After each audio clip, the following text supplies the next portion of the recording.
retrouver ici. Ce qu'on fait au Congo, là où ils sont venus, n'est plus ce qu'ils font aujourd'hui ici. Voilà. Ils se sont habitués à ce que fait cet environnement. Et voilà ce qu'on nous présente comme coutume.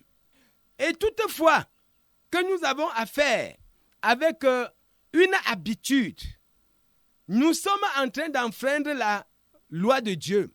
Parce que pendant que les saisons changent, pendant que le temps avance, les valeurs changent aussi. Les traditions changent, les modes changent.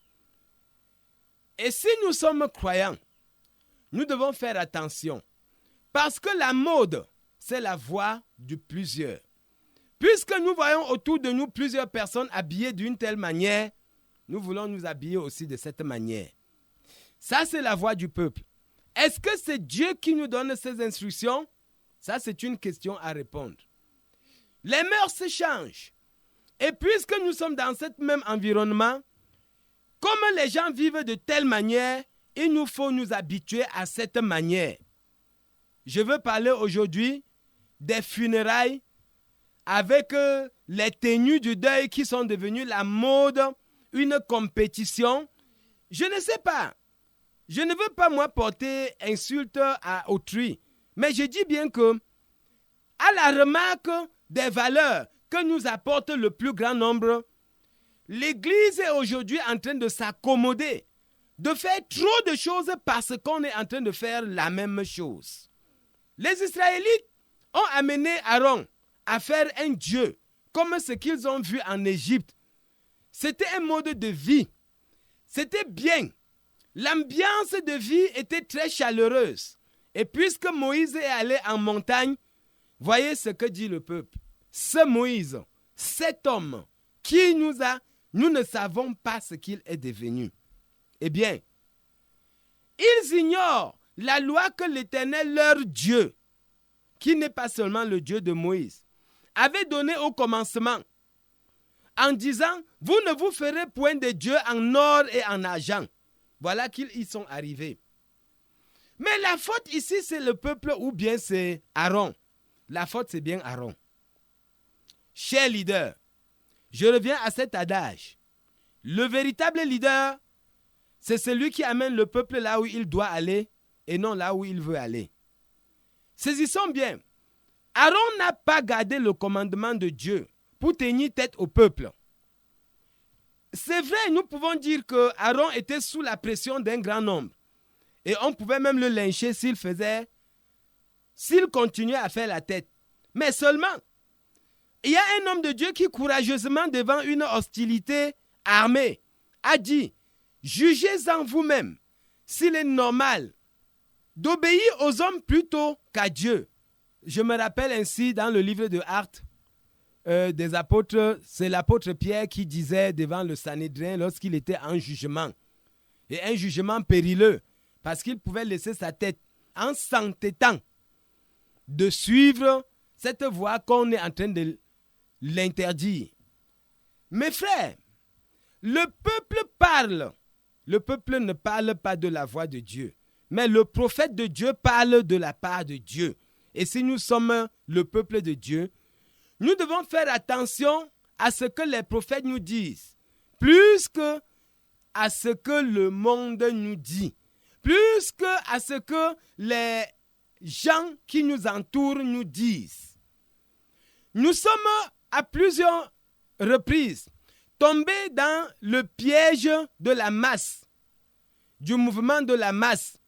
Comme on est en train de faire comme ça, nous pensons qu'il est normal que nous aussi nous fassions. Cela ne nous justifie pas devant Dieu. Parce que c'est le plus grand nombre qui a parlé, il faut qu'on le fasse. Nous pensons que cela nous dédouane devant Dieu. Cela ne nous justifie en aucun cas. Ce que Dieu a dit, c'est ce qu'il a dit. Ou on observe, ou on n'observe pas. Lorsqu'on observe, on est avec lui. Lorsqu'on n'observe pas, nous sommes contre lui. Lorsque Moïse est revenu, il a posé la question à Aaron. Qu'est-ce que ce peuple t'a fait pour que tu le laisses commettre un si grand péché? Ça veut donc dire, Aaron était seul devant un si grand peuple. mais c'est Aaron qui a laissé ce grand peuple pécher. Prenons conscience maintenant que s'il y a une seule personne qui veut marcher selon la voie de Dieu, cette personne ne doit pas s'incliner à la voix du peuple, ne doit pas s'incliner aux mœurs du peuple, ne doit pas s'incliner à la mode. Il doit comprendre que c'est lui qui doit prendre des attitudes qui doivent faire office d'exemple. Bien-aimé, il y a eu des hommes dans la Bible qui ont perdu leur autorité à cause de ce qu'ils ont suivi la voie du peuple. Nous prenons par exemple l'histoire du roi Saül dans le livre de 1 Samuel, chapitre 15.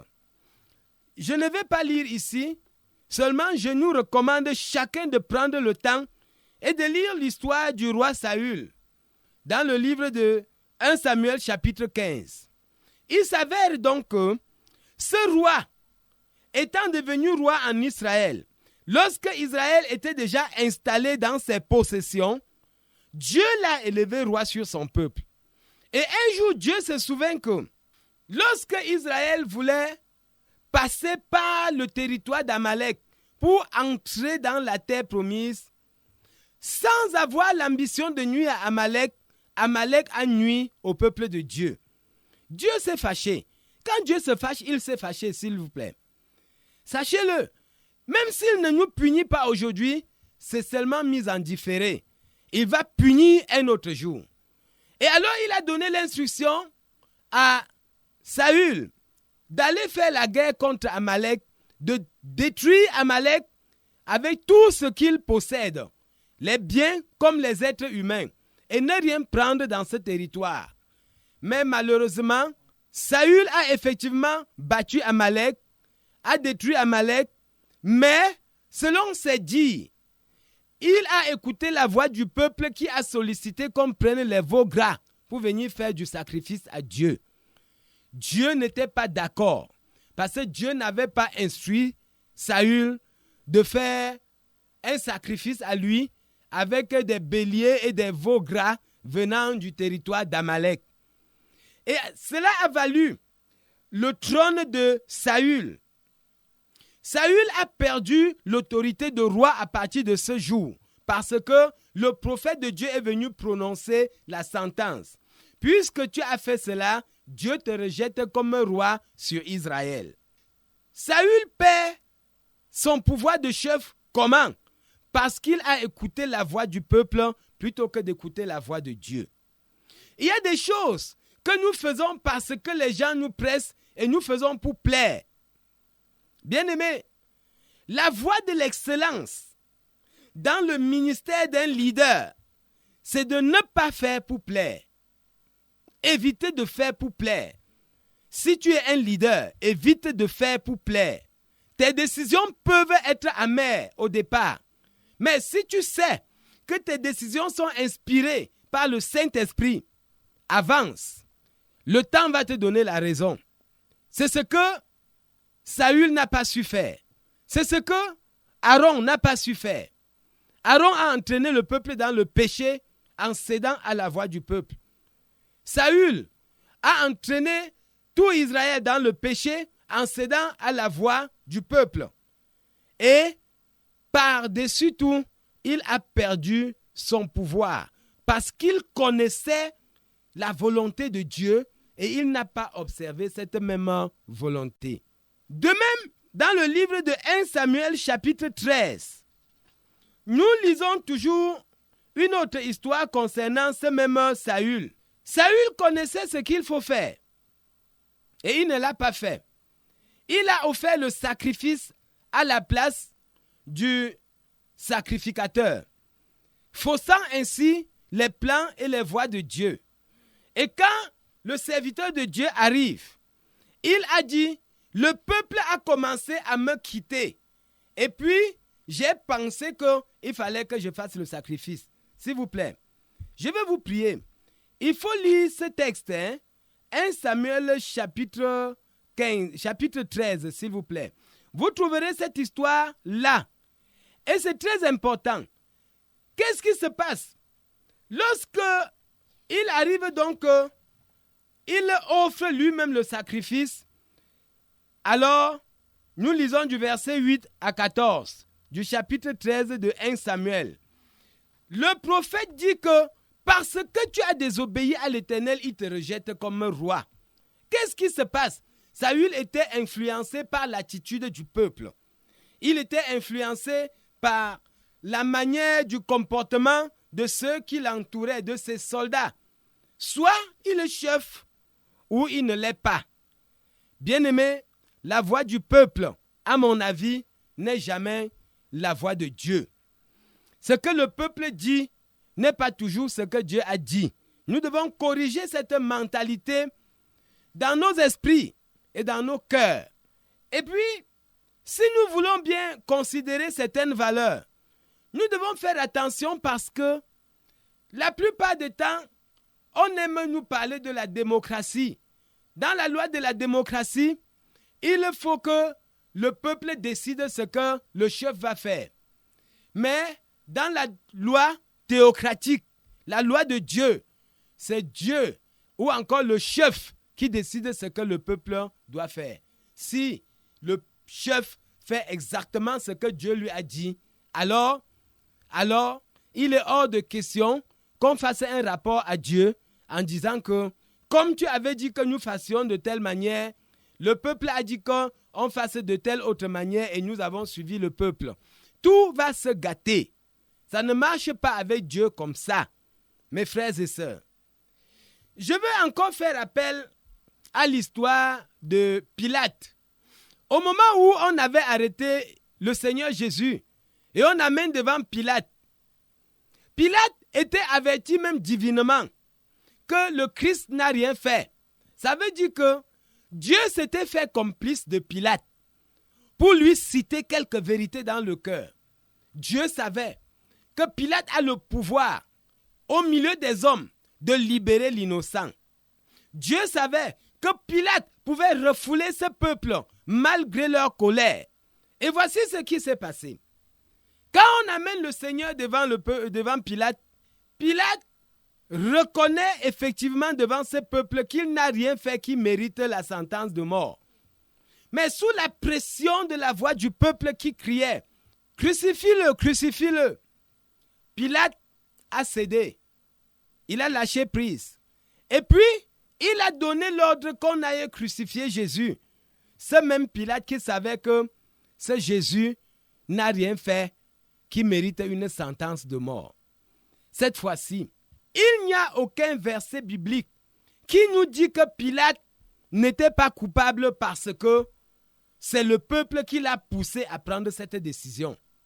Nous devons faire attention. Et si je parlais ainsi, je voudrais encore nous dire que nous devons faire attention. Je reviens avec les affaires des traditions de nos pères. Nous sommes dans un environnement où nous aimons bien faire ce que nous avons vu faire.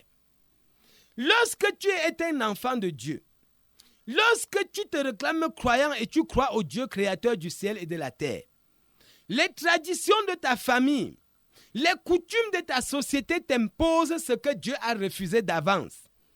Et tu fais parce que tu veux t'accommoder, tu veux être comme les autres. Alors, dis-moi, t'en sortiras-tu? Lorsque le jugement de Dieu va se pointer, vas-tu t'en sortir? Tu auras fait la volonté de Dieu ou la volonté de ton peuple. Écoutons bien, lorsque nous devenons croyants, nous devenons ainsi le peuple de Dieu. Le peuple par lequel Dieu veut faire connaître ses plans, ses voies, sa volonté dans toutes les nations.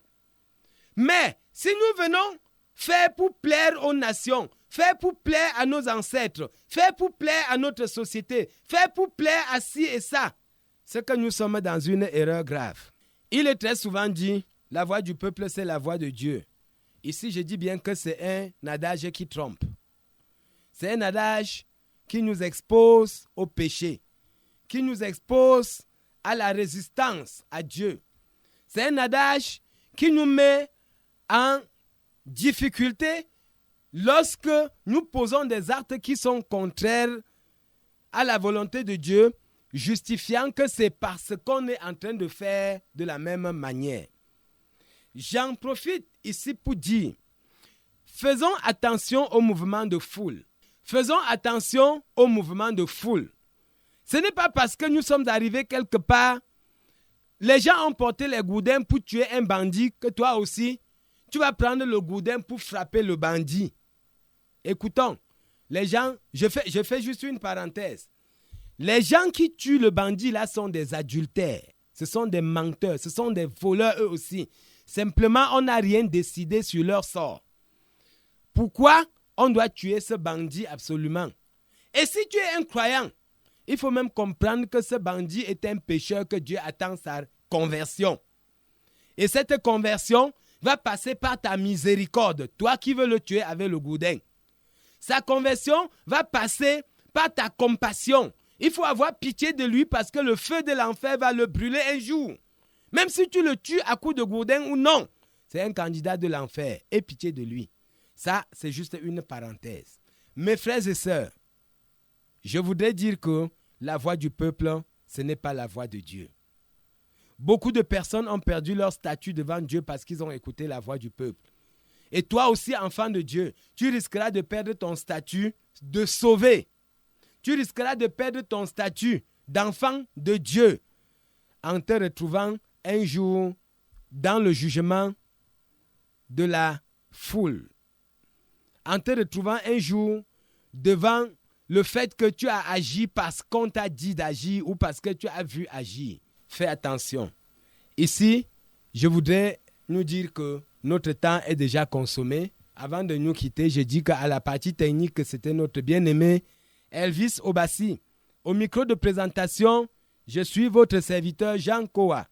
Je voudrais rappeler à nos frères d'être fidèles à ce programme chaque dimanche matin de 6h à 7h. De 6h30 à 7h.